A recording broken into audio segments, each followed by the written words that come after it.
Hello, Mike Parsons here, Bluegrass with Friends. Now today we're going to do a little exercise in playing an easy song in different keys. And a friend of mine asked me, so why would I learn to play, for instance, what's that one called? Little Liza Jane. So why would I play Little Liza Jane in B flat if no one ever plays a song in B flat? Well, the truth is, some singer somewhere plays that song in B flat. So you need to learn to play the song in just about any key. But what I like about playing one simple song like that in these different keys is that it shows you the fingerings and the fingers that go together on the instrument, and it helps you learn your instrument. For instance, here's Little Liza Jane, right? So it's in the key of A. That's the scale. 1, 2, 3, 4, 5, 6, 7, 8. So I'm just going to speak about this in scale terms. So it starts on the third note in the scale. 3, 1, 2, 1, 3, 1, 2, 1, 3, 5, 3, 5, 3, 1, 2, 1, 3, 1, 2, 1, 3, 3, 2, 1. All right, so, and then the second part is 1, 5, 6, 5, 3, 5, 3, 5, 1, which is also 8. It's the high A. 1, 5, 6, 5, 3, 3, 2, 1. All right. So now the next thing to do is play that song in the low A scale. So here's how I keep my scales right. What shape am I playing? Well, this first A scale starts on the open string. It also starts on the fourth finger.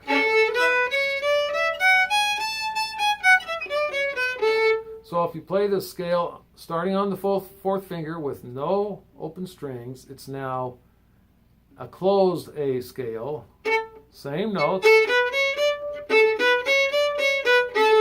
But if you don't use the open strings, you can move it up, and I can play in B flat simply by going.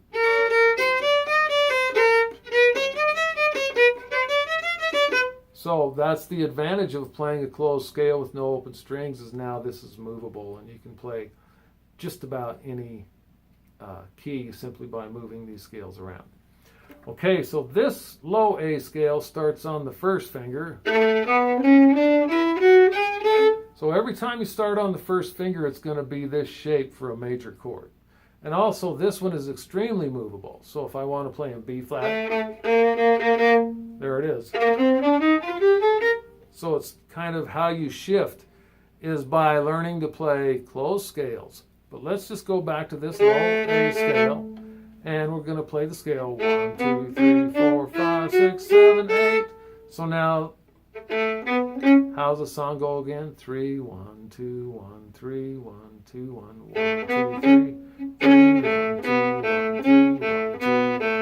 1, 3, 1, 2, 1, 3, 5, 3, 5, 3, 1, 2, 1, 3, 1, 2, 1, 3, 3, 2, 1, 8, 5, 6, 5, 3, 5, 3, 5, 8, which is also 1, 5, 6, 5, 3, 3, 2, 1. Okay, so that's the fourth finger, the open string start, and the fourth finger are the same. Now we've started on the first finger. Now we're going to start on the second finger, B major. Why would you play this darn song in B major? For fun! If you're into that sort of thing. All right, so every time you start on the second finger, whether you move this around and don't play any open strings, it's going to be this shape. 1, 2, 3. So that's high second, high third, high fourth, high first, high second, high third, high fourth, high first. So 1, 2, 3, 4, 5, 6, 7, 8. All right, so 3, 1, 2, 1, 3, 1, 2, 1, 3, 5, 3, 5, 3, 1, 2, 1, 3, 1, 2, 1, 3, 2, 1, 1, 5, 6, 5, 3, 5, 3, 5, 8, or 1, 5, 6, 5, 3, 3, 2, 1. going to do it up one more. This is our last scale shape. Third finger starting, key of C. Of course, you can use the open string. And of course, when you're first starting, just use the open strings if you can. Skip the B scale, it's pretty darn hard. But, so, 1, 2, 3, 4. So every time you start on the third finger, it's going to be this shape. All right, so 1, 2, 3, 4, 5, 6, 7, 8. So got 3, 1, 2, 1, 3, 1, 2, 1, 3, 5, 3, 5, 3, 1, 2, 1, 3, 1, 2, 1, 3, 3, 2, 1, 8, 5, 6, 5, 3, 5, 3, 5, 8, 5, 6, 5, 3, 3, 2, 1. Good luck with all that.